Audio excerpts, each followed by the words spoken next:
هموطنان عزیز، حاضرین گرامی، ملاقات ما و شما ساکنان زحمتدوست ناحیه راشخانه در عرفه سنه مهم روز وحدت ملی در فضای استقلال و آزادی دولتمان و صلح و ثبات کامل سرزمین اجدادیمان برگزار می‌گردد. بنابراین کل ساکنان ناحیه راشخانه و همه شما حاضرین گرامی را به افتخار این جشن صمیمانه تبریک میگویم.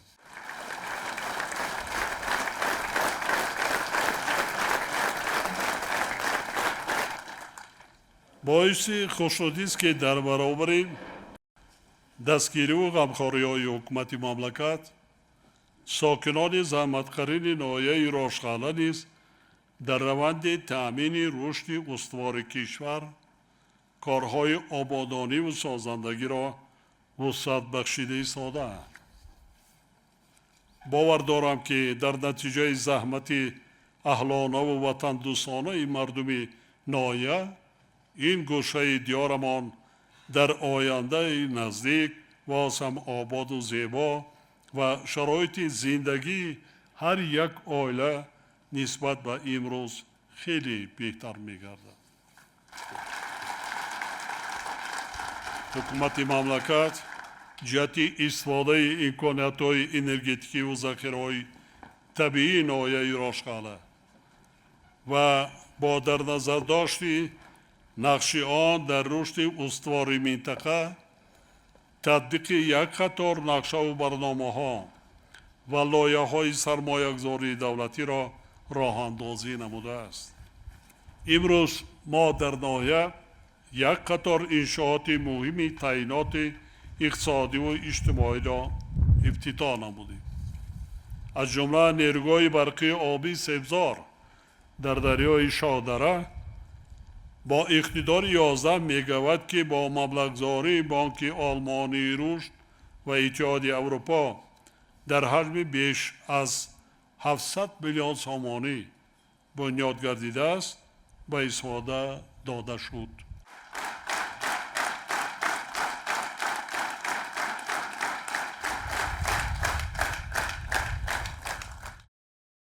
برای مردم ناحیه راشخانه این روز تاریخی است. از کدام لحاظ؟ حالا نوبر کردم نیروگاه برقی آبی سبزار تا زمان استقلالیت همگی در ولایت مختار کوهستان بدخشان 14 مگاوات اقتدار نیروگاه همه در مجموع نیروگاه برقی آبی بود. یعنی با اقتدار قریب به همین سبزار تا سال 1991. حالا ما با همون اقتدار بگیم در یک ناحیه شما نیروگاه برقی آبی به استفاده دادیم. یعنی نشانه چی است؟ نشانه آن است که شما به استقلالات انرژتیکی رسیدین. زمستان کودکاتان خنک نمیخورد، اذیت نمیکشین، نه تابستان نه زمستان. بسیار مشکلی های شما سبک گردیدند. عملی گردیدن لایحه مذکور اقتدار انرژتیکی ولایت را 25% افزایش داده محدودیت بر را در ساعت‌های سرباری برطرف می‌سازد و استواری انتقال نیروی بر را به اهالی کارخانه‌های صنعتی و دیگر مشتریان پورا تأمین می‌نماید. باعث افتخار است که در حدود ناحیه باز یک انشاءات مهم نیروگاه برقی آبی بنیاد گردید که بر رشد ساحه‌های مختلف ولایت و تأسیس صدها جایهای نوی کاری مساعدت می‌نماید. یعنی امروز ولایت مختار کوهستان بدخشان پورا با استقلالیت انرژتیکی تامین گردید.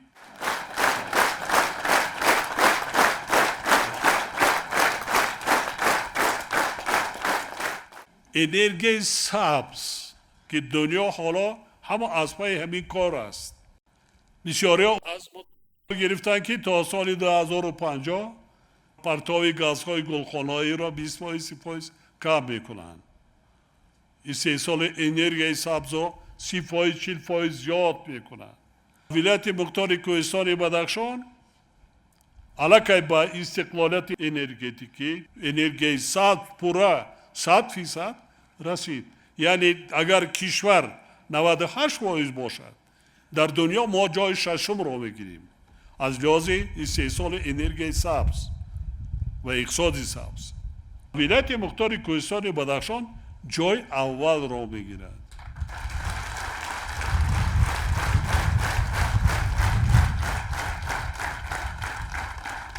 امروز همچنین یک چند کارخانه‌های 3 ساله در پارک تکنولوژی، بینای بیمارخانه بیماری‌های استراحتی در مرکز نویا، باغ فرهنگ و فراغت در دهه انجین و مؤسسه‌های تا مکتبی در دهه‌های دوردست مورد بهره برداری قرار داده شدند. انشاءات نوبنیاد ذکر شده برای بلندبرداشتن خدمت رسانی و حل مسائل اجتماعی مردم مساعدت می‌نمایند. طبق نقشه کارهای بنیادکاری و آبادانی به استقبال جشن 35 سالگی استقلال دولتی در ناحیه راشقاله بنیاد و از نوسازی 206 انشاءات 3 ساله و اجتماعی پیش بینی گردیده. تا امروز کارها در 124 انشاءات به انجام رسانیده شدند. کار در انشاءات باقی مانده ادامه دارد و ضرور است که در مهلت مقرر شده با رعایت معیارهای معاصر معماری و با صفت بلند به انجام رسانیده شود. در دوران صاحب استقلالی برای حل مسائل اجتماعی و اقتصادی ناحیه راشقاله و تامین نمودن رشد آن از حساب همه سرچشمه‌های مبلغ‌زاری بیش از 2 میلیارد سومانی روانه کرده شده است. در این دوره از بودجه دولت 545 میلیون سومانی از جمله بیش از 320 میلیون سومانی مبلغ‌های مقصدناک برای پوشانیدن خراجات بودجه ناحیه جدا گردیده است. همچنین تا امروز در ناحیه برای ساختمان و تعمیر و تجهیزانیدن مؤسسه‌های تعلیمی و طبی، تجدید راه‌های ماشینگرد، زیاد نمودن اقتدارهای استحصال و انتقال نیروی برق، رشد ساحه کشاورزی و دستگیری خواجگی‌های دهقانی، ساحل مستحکم کنی و پیشگیری کردن ضرر آفت‌های طبیعی، تطبیق 11 لایحه سرمایه‌گذاری دولتی با مبلغ 60 میلیون سومانی انجام داده شده است. حالا عملی سازی باز 6 لایحه دیگر با مبلغ 724 میلیون سومانی ادامه دارد. مبلغ‌زاری به سرمایه اساسی در دوران صاحب استقلالی در ناحیه راشقاله از حساب همه سرچشمه‌ها 1.3 میلیارد سومانی را تشکیل داده حجم مبلغ‌های همه ساله جدا گردیده به مراتب افزوده است. سرمایه‌گذاری به این مقصد تنها در سال 2024 262 میلیون سومانی را تشکیل داده است که این نشان دهنده نسبت به سال 2000 187 برابر زیاد می باشد. در 15 سال اخیر از جانب دیرکسیون ساختمانی انشاءات حکومتی دستگاه اجرایی پرزیدنت در ناحیه راشقاله 10 انشاءات تعیینات اجتماعی ماموری با مبلغ عمومی بیش از 90 میلیون سومانی ساخته به استفاده سپرده شده است. ببینید که 10 انشاءات این حساب فاند پرزیدنت میرد.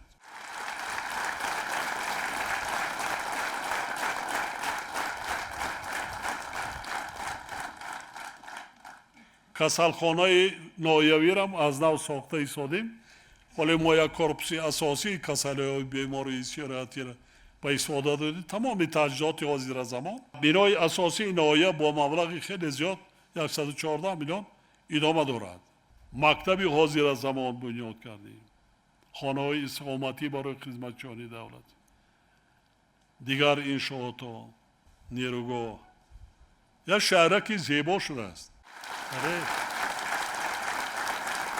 چون این وطن بیشتاسا در دنیا نیست دریا را بینین غلغلش را بینین زیباگیش را بینین دولت ها من میدانم پایتخت های نو بنیاد کرده ایستادن صنعی گردی قصرها شانده حوض میکنن یا یک جبار میکنن ما را بین از هر یک درمان یک دایره است میره زیباگی را بینین مردم نایه راشخاله شما عادت کردین اومد ولایت مختار کوهستانی بدخشان با همین قلعه‌های بلند با پیرک‌ها دریاها لیکن زیباگی اینا از بیرون اگر کسی بیاد وای میبینه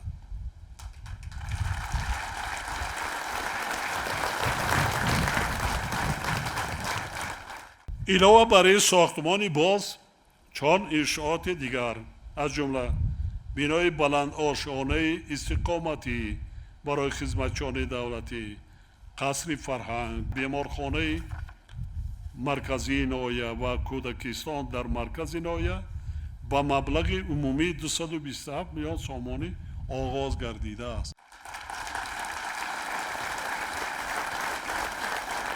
در دوران صاحب استقلالی از جانب نظام بانکی کشور با صاحبکاران و اهالی نایه 173 میلیون سومانی قرض داده شده است که بیش از 168 میلیون سومانی آن قرضهای خرد می باشد ولی در 5 ماه اول سال 2025 قرضی با صاحب کشاورزی 72 و با صاحبکاران 12% خصوصا با صاحبکاری 3 سالی 35% کاهش یافته است که این نگران کننده می باشد بنابراین ضرور است که از جانب بانک ملی امانت بانک صنعت صادرات بانک و دیگر تشکیلات های قرضی جهت زیاد نمودن دسترسی صاحبکاران بخصوص در بخش‌های استحصالی و کشاورزی تدبیرهای علاوه‌ای اندیشیده شوند. حاضرین محترم، حکومت مملکت بر رشد ناحیه دوردست کوهستان کشور از جمله ناحیه راشخاله دقتی اولین درجه می‌دهد. یکی از راه‌های تامین نمودن رشد چنین منطقه‌ها تأسیس کارخانه و کارگاه‌های استحصالی و حساب می‌رود که محصولات خود را به بازار داخلی و خارجی به فروش می‌برند. با این مقصد در دایره عملی شوی هدف صنعتی کنانی با سرعت کشور سرمایه‌گذاران و صاحبکاران برای تشکیل کارخانه و کارگاه‌های استحصالی هوسمند کرده می‌شود. نتیجه همین روند است که تنها در یک سال آخر در ناحیه راشخاله 7 کارخانه نوی صنعتی تأسیس داده شده است و حالا شماره عمومی آنها به 10 رسیده است. حجم استحصال محصولات صنعتی ناحیه در سال 2024 به 5.3 میلیون سومانی رسانیده شده است که نسبت به سال 2000 2.6 برابر زیاد می باشد. قابل ذکر است که امروز در ناحیه باز 6 کارخانه صنعتی از جمله کارخانه‌های کارکرد میوه خشک، کارکرد میوه سبزیجات و استحصال محصولات قنادی، بندوبست محصولات غله‌دانگی، استحصال محصولات چاپی و مسائل ساختمان با فعالیت آغاز کرد.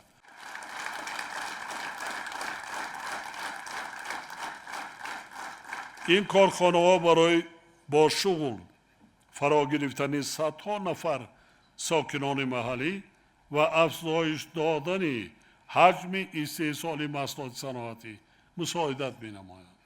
در برابر این طبق معلومات آماری در 4 ماه اول سال جاری در ناحیه لباس مکتبی استحصال نشده است که این حالت خیلی تشویش آور می‌باشد.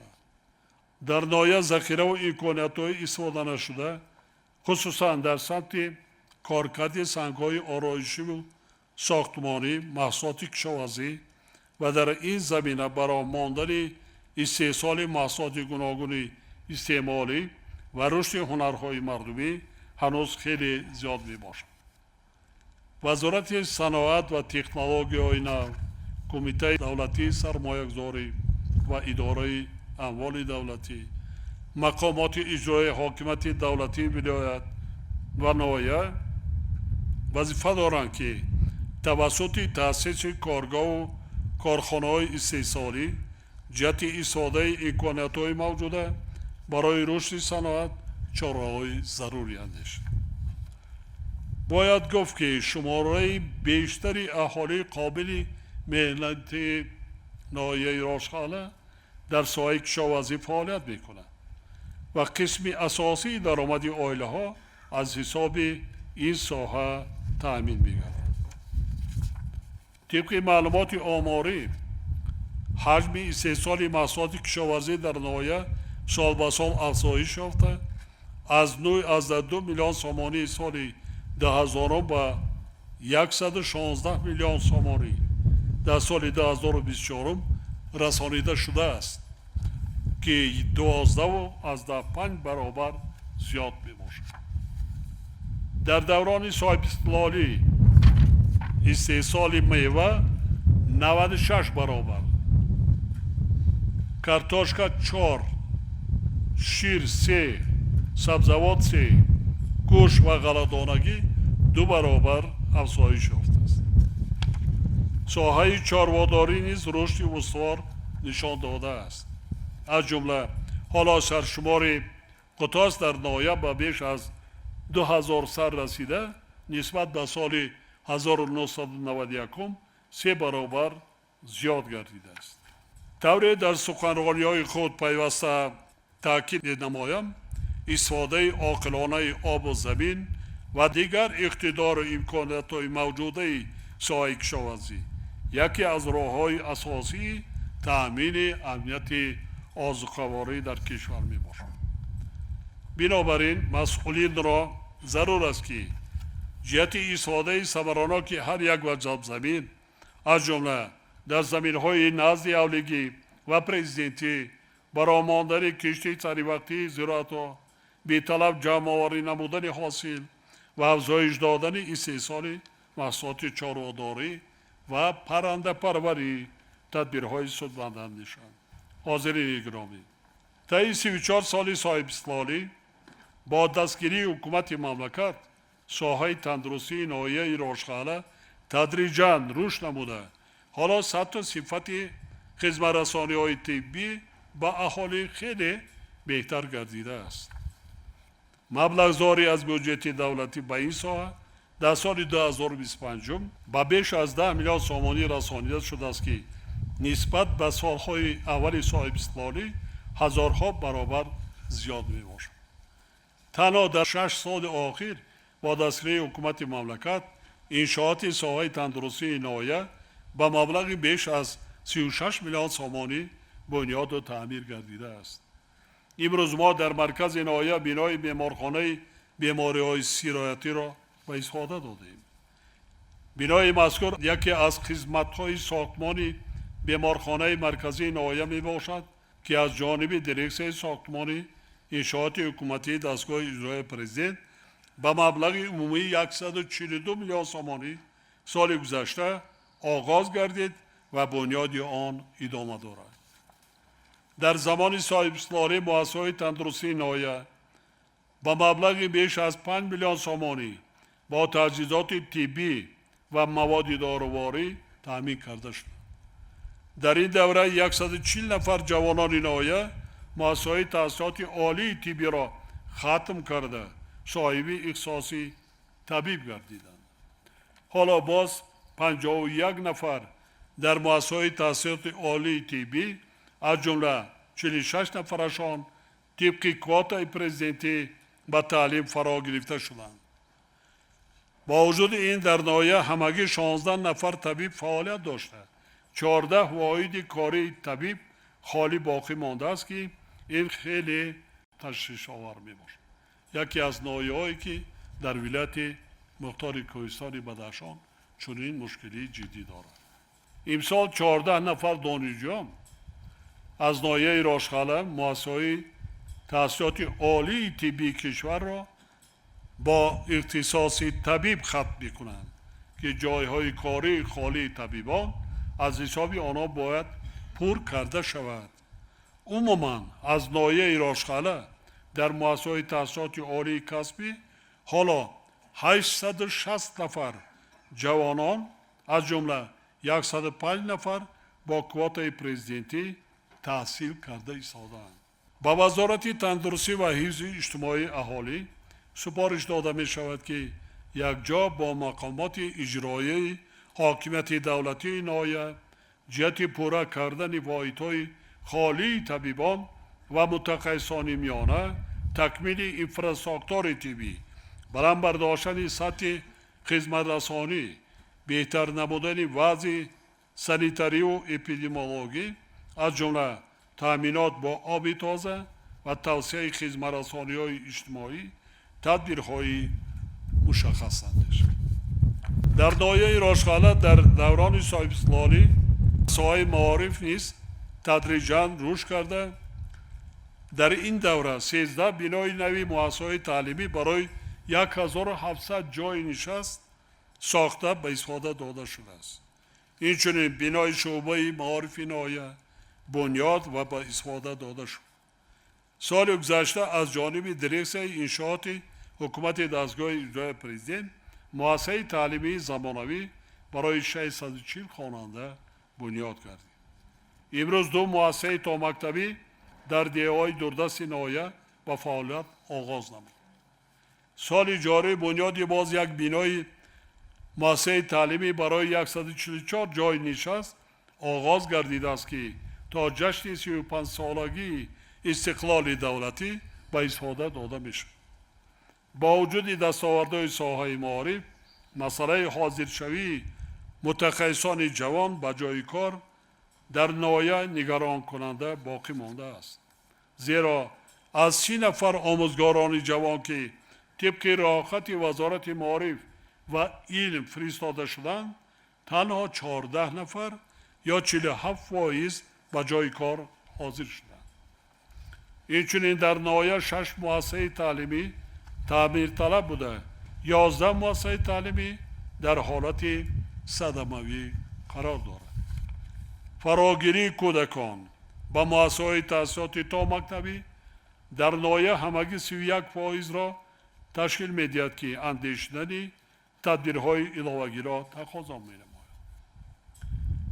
وابسته با مشکل‌های ذکر شده سپارش داده می‌شود که وزارت معارف و علم یک جا با مقامات اجرایی حاکمیت دولتی ولایت، ناحیه و ساختارهای داخلدار جهت زیاد نمودن فراگیری کودکان سنی تا مکتبی به تحصیل، جلب آموزگاران جوان و حل مسائل مؤسسه‌های تعلیمی تعمیر طلب و صدموی تدبیرهای مؤثر است.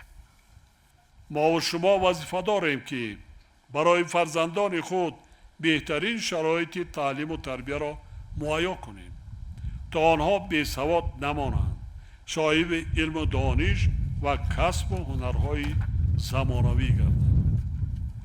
فراموش نباید کرد که نورسان و جوانان امروزه صاحبان و سازندگان فردای وطن و دولت میباشند. همچنین میخواهم تاکید نمایم که صلح و ثبات، وحدت ملی و همدیگر فهمی افراد جامعه از ارزش‌های مهمی دولتداری ما بوده، پایداری آنها کفالت پیشرفت استوار و آینده درخشان وطن عزیزمان محسوب می‌یابد. ماست به شرافت وحدت و سیاست پیشگرفته دولت و حکومت امروز تاجیکستان صاحب استقلال ما در عرصه بین المللی صاحب آبرو و مقام سزاوار گردیده و سوی رشد و ترقیات و آینده آباد با قدم‌های استوار پیش می‌رود. اطمینان کامل دارم که مردم وطن دوست ناحیه راشحاله برای باز هم آباد و زیبا گردانیدن سرزمین اجدادی و تحکیم پایه های دولت صاحب استقلال خویش سعی و تلاشی بیشتر خواهند کرد. در آخر کل ساکنان ناحیه و همه شما حاضرین محترم را به مناسبت روز وحدت ملی تبریک گفتم. به خاندان هر یک ساکن ناحیه سلامتی، صلح و آرامی و اقبال نیک آرزومندم. دائما تنصیحت و سربلند باشید همدیاران عزیز.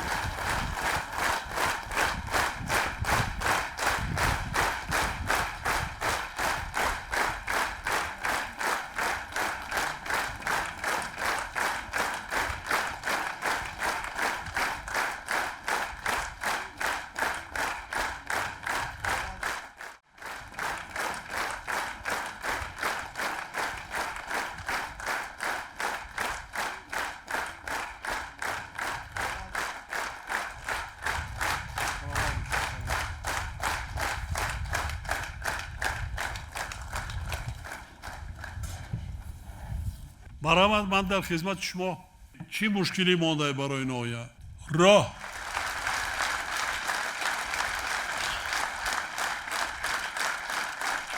یک جایی میکنیم. ما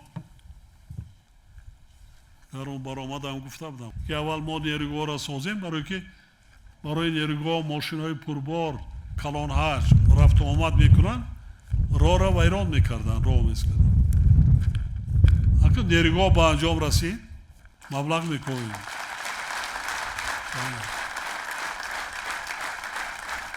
راه کنیم دیگر مشکلی ها نمیماند. فقط تعلیم و تربیه را برای درست مانیم، صفتی تعلیم و تربیه را، کارهای فهماندهی مثلا جوانان را درست تربیه کرده با راه درست هدایت کنیم. تمام. همین زمانه تکنولوژیا شده است، ذهن سونی، علم. کدام ملت بیسواد ماند اذیت میکشد، حتی استقلالیتش در خطر میماند، محتاج به دیگران میشه. این بسیار مهم. مرحمت. اساسگذار صلح و وحدت ملی، پرزیدنت جمهوری تاجیکستان محترم امام علی رحمان. بنده نوروزگل شاهینبک، خواننده صنف 11 مؤسسه تحصیلات میانه عمومی رقم 29 ناحیه راشقله، غالب آزمون ولایتی فروغ صبح دانایی کتاب است. از روی نمیناسیون ایجاد نظم در سال 2024 ما خوشحال و خوش اقبالترین نسل ملتیم که در زمان رهبری عاقلانه و خردمندانه شما حیات به سر میبریم و بگذار به بخت هزاران نسل آینده وطن محبوبمان آباد و گلگل شکوفا بماند و مردم نیکختر ما از دعای پدرانه شما صاحب نام و صاحب احترام بمانند. محترم جناب حالی، محبت به اندازه شما نسبت نسل نورس، تلاش موفق شما در پیشبرد فعالیت جوانان آینده‌دار ملت الهام بخش هزاران جوانان تاجیک بوده. از صمیم قلب برای حضور گرم و پشتیبانی همیشگیتان سپاسگزارم. حضور شما در زندگی ما همچون نور در تاریکی است که همیشه راهمان را روشن می‌گرداند. هر کلام و هر پیام شما از اصیل‌زادگی و دلسوزی است. محترم پیشوای ملت، جواب تمام لطف و محبت‌های شما را ما دادن نمی‌توانیم، اما با یک شعری که هم از همت شما گرفته تالیف نموده هم منظور شما میگردانم. از لطف پیشواست که گفتار ما خوش است، از خیر و فیض اوست که ارتار ما خوش است. گویم سپاس دولت بیدار ما خوش است، ما یار دور و دور به این یار ما خوش است. پرواز ما بلند ز بخت بلند ما، در گردن صلاح بود این کمند ما. سوی بهشت اصل برد این روند ما، امروز روز ماست که دلدار ما خوش است. پیشوای ما به ما چه عجب اعتقاد کرد، در کار و بار خیر بسا جهاد کرد. رزق گدای در عطا زیاد کرد، از عشق و از صلاح تو بیمار ما خوش است. خوش آمدید جناب عالی. سلامت باشید. یک جهان تشکر.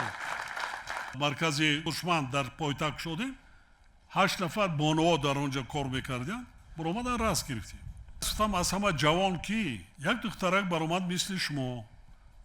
گفت من دانشجوی کورس یکم الکی کار در آمد. من پرسیدم، گفت آزمون قدی گذشتم کار میکنم، هم کار میکنم میخونم. 6,000 معاش در دوشنبه. خودشم میخراند میپشاند، هم پدر و مادر با یاردم میکنند، هم میخواند، هم صاحب جای کار. سلامت باشید. با امید و آرزوهای نیک، صداقت و محبت بی پایان و صمیمیت گرمتر و شعله‌بارتر از خورشید، شما را محبوب ترین فرد ملت، اساسگزار صلح و وحدت، پیشوای ملت، پرزیدنت جمهوری تاجیکستان محترم امام علی رحمان به ناحیه زیبا منظر راشد قلعه خیر مقدم میگویم. با احترام بی اندازه و محبت و صمیمیت فرزندانه به شما پیشوای ملت، درود صمیمی کل جوانانی که طبق کوتای پرزیدنتی تحصیل نموده اند و در عین حال ادامه تحصیل دارند میرسانم. بنده محبت مبارک شاه، ختم کرده دانشگاه ملی تاجیکستان طریق کوتای پرزیدنتی بوده، عین حال کارمند شعبه اگنتی سقورته اجتماعی و نفقه نزد حکومت جمهوری تاجیکستان در ناحیه راشد قلعه می باشم. پیشوای معظم ملت، ما جوان دختران زاده استقلال افتخار این سربلندی و آبرومندی را از مقامی که شما سرور صاحب فطرت و صاحب ذکاوت به زن مادر داده اید دریافتیم. احترام به ما را با احترام به وطن برابر طلب نمودید و امروز ما سعادتمند از آن هستیم که در تمام وظیفه ها در برابر جوان پسران ادای خدمت نموده خود را حتی پیش صفتر و پیش قدمتر هم می حسابیم. در برابر عزت و اکرام و لطف و احترامی که نسبت ما روا دانستید، ما با جسم لطیف و اراده متین قول و وعده می دهیم که همیشه نان و نمک دولت و ملت را پاس خواهیم داشت. فرزندانه تشنه دیدار شما و تشنه دریای کرم و سخای شما خواهیم ماند. بار دیگر شما را به ناحیه خوش طبیعت و به پیش مردم خوش طبع راشد قلعه خیر مقدم میگوییم. پیشوای رعیت پرور ما خوش آمدید. نور دیده تاج سر. سلامت باشید. جان تشکر. بیا بیا به بدخشان من برادر من، بیا بیا به کوهستان من برادر من، بیا که پرتو جانم تو راست پاینداز، بیا به بام جهانم تو ای برادر من. حسن، من به شما برای پیش‌آزگیری صمیمیتان یک جهان تشکر و میnnتداری خود را بیان میکنم و همه شما را و کل مردم ناحیه را بار دیگر با افتخار جشن وحدت ملی تبریک و تهنیت میگویم. با شما تمام آرزوهای نیک همین خدای تعالی هرچی آرزوی امید اینه که در دل نیتان است هم را نصیبتان گرداند.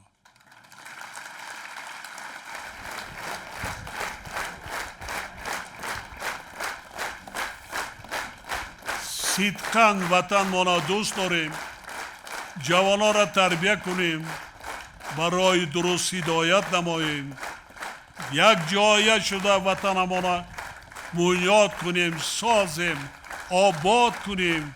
در عرصه بین المللی باز هم آبروی دولت عزیز و محبوب خود تاجیکستان را بلند برداریم. یک جا تشکر. سلامت باشید.